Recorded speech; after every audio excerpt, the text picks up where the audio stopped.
Hello, my name is Derek Wyback, and today I have a presentation on some of the research I've done regarding marijuana and the use of it in 2018. So, to start my presentation, we're going to go back about 5,000 years, which is as far back as scientists and archaeologists can find the use of marijuana, at least evidence in the human population. So, the plant has obviously been around for wow, pretty long time probably.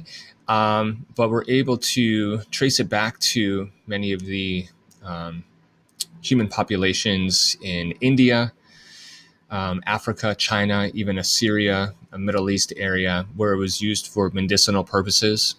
Um, you know, Chinese and or Eastern medicine has always used plants and still do to this day. They're not as heavy on the pharmaceuticals as we are in Western medicine. So it's been used for things like glaucoma or ear infections, all sorts of stuff. And I'm sure it was probably used recreationally as well. So, and then in recent times, we have, England, Greece, and recent being, a couple thousand years ago, they were using it as well for medicinal purposes. So fast forward to 2018, we have marijuana still listed by the US government and the DEA, the Drug Enforcement Administration, as a Schedule 1 drug. And by Schedule 1, which is the most restrictive, and there are 5 different schedules or 5 different levels, Schedule 1 drugs basically, they're listed as no accepted medical use and highly potential for abuse. So these include marijuana, peyote, which is probably a political social thing against the former Mexican and Native Americans living in this country. We've got heroin, LSD, methaqualone, and ecstasy, which has a super long name because that's all methylene dioxide methamphetamine, and that stuff is pretty destructive for your brain. So, but the thing is with Schedule 1 drugs, they have a very big restriction or tight restriction on their research. So even though marijuana has been used quite extensively in this country, very little is still known about the long-term effects of it, because researchers aren't able to either get grants for it, can't get access to it legally. So kind of missing out on that boat there.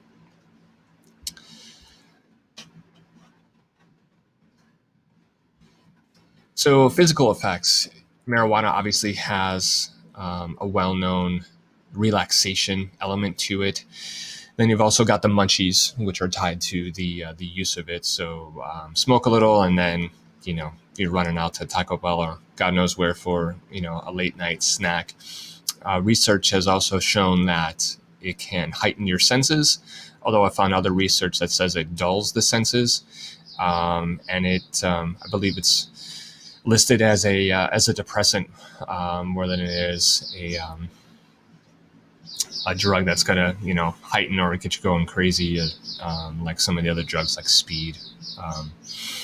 And then medical issues, it affects brains, or your brain, the user's brain.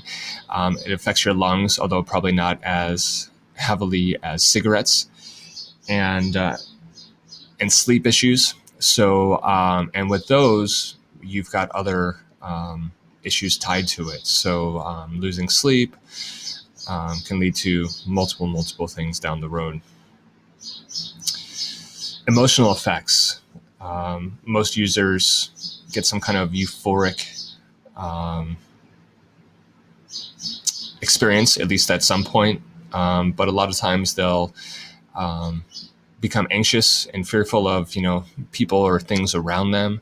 But mostly just, relaxes them and makes them feel kind of lethargic and, not really care about a whole lot around them, at least for a short time. So, but it has been known to affect the sleep patterns of people, and that can lead to stress in the long term. So, short-term consequences.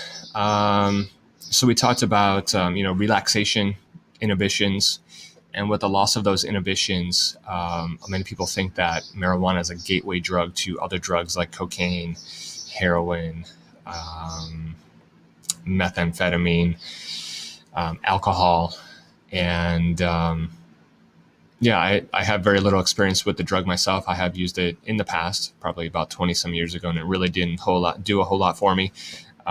Just made me more tired and more broke than I was, 5 minutes prior. Monetary issues, the drug does cost money. You don't hear a lot about people stealing or crime related to marijuana other than the selling of it. There are some social economic issues that are obviously tied to this, and the drug cartels in all across the world. Short-term consequences also could include job loss. I read an article in Inc. magazine that wrote about the fact that even though marijuana is legal in many states, the employers, don't want their employees using it. They don't want them showing up stoned.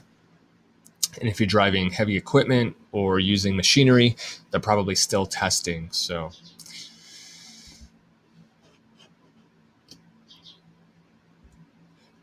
long-term consequences. I've found studies that scientists have done regarding the memory and recall of information.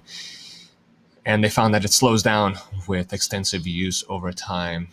Scientists have also found that about 1 in 10 people become addicted to it, physically addicted, and then there's all sorts of issues that come along with that. They can't quit. They're giving up relationships. They have employment issues. Obviously, you've got the criminal concerns in many states. Getting a record, doing jail time. States have 3 strike issues, all sorts of stuff like that. We're seeing that change, and hopefully that does change over time. Instead of sending people to jail for small crimes like this, we can make changes in the justice system regarding that. And then health concerns, your lungs, your brain. These are important things. Your heart. The drug is known to increase your heartbeat, your heart rate, and that can bring certain issues over time. Treatment options. I was able to find all sorts of websites regarding treatment options for people. You've got the kind of do-it-yourself group therapy of Marijuana Anonymous, which is like Alcoholics Anonymous, in that they've got a multi-step program, although it does not have the religious connotation that Alcoholics Anonymous does. And then I was able to find different inpatient and outpatient programs, mostly inpatient programs that really try and change the behavior that the client is going through, try and redirect their use of the drug to new habits, whether it be something active, something artistic, something musical. They're trying to get them to get away from the old habits and start new ones. So as of this interview, or as of this presentation, I was able to do one of my 2 interviews. I don't know a whole lot of people that use marijuana, although I might know more, but not knowingly, are they using it in front of me? So I was able to interview one person on my street. His name is Mark. He's about 60, maybe 65 years old, and he's been using for the last 40 some years. And he has very apparent memory issues. He doesn't know his neighbors' names. He'll have conversations with you and forget about it 5 minutes later. So he and his wife are both users. And, like I said, he's been using since he was, 15 or so, somewhere in high school when he grew up in Washington State. And he's had bouts with other drugs as well. He was a big time cocaine user in the 80s, probably when he had more money. But right now, he's retired, just lives at home, rides his bike around the block every now and then, and smokes a lot of weed. And he said he's using about $150 a month. So, multiple times a day. And I'm sure his wife has him on a budget. So